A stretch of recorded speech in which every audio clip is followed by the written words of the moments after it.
হয়েছে, চিনিগুলো ফুটে উঠেছে। ভেঙে দেখাচ্ছে, দেখুন কত সুন্দর মুচমুচে হয়েছে।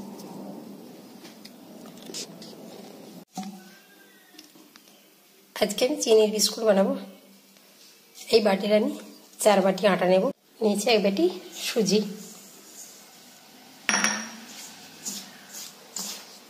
এটাকে আমি ভালো করে মিশিয়ে নেব। নিচে 1 বাটি সুজি,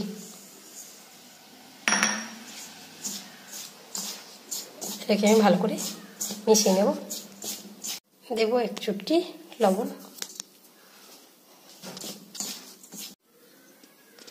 নিচে 1 বাটি সাদা তেল। এটাকে আমি একবারে দেব না, হাফ হাফ করে 2 বার দেব।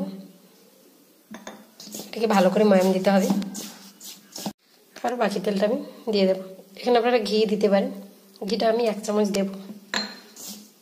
ঘি দিলে তার গন্ধটাও খুব ভালো হয় আর স্বাদটাও আরও খুব ভালো আসে।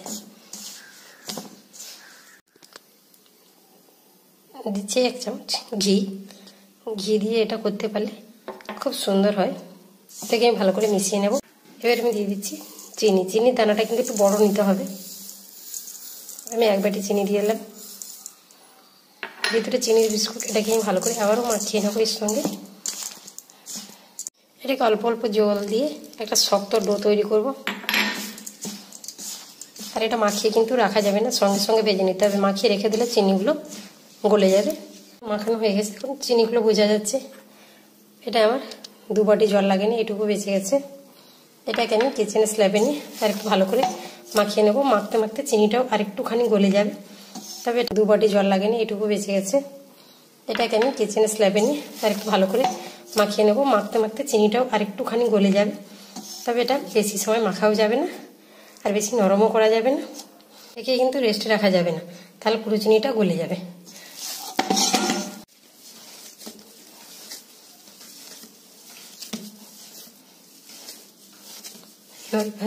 এইভাবে শক্ত করে এটাকে মাখতে হবে।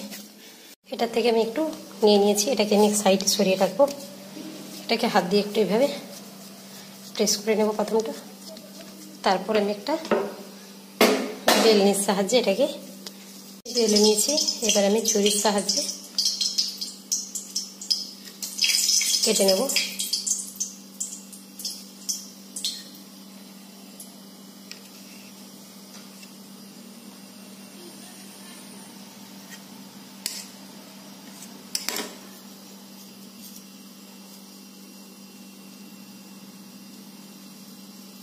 এটা একটু মোটা করে বেলতে হবে। এটাকে এই মাঝখান দিয়ে 2 ফালি করে নিচ্ছি। এবার এটাকে আমি 4 টুকরো করে নেব।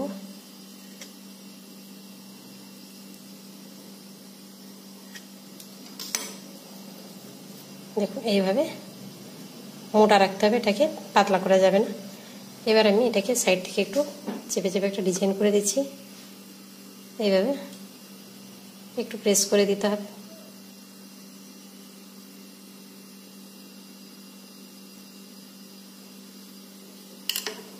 এভাবে করে আমি সবগুলোকে তৈরি করে নিচ্ছি। চিনির দানাগুলো বোঝা যাচ্ছে আর ডিজাইনটা আবার সুন্দর ফুটে উঠেছে।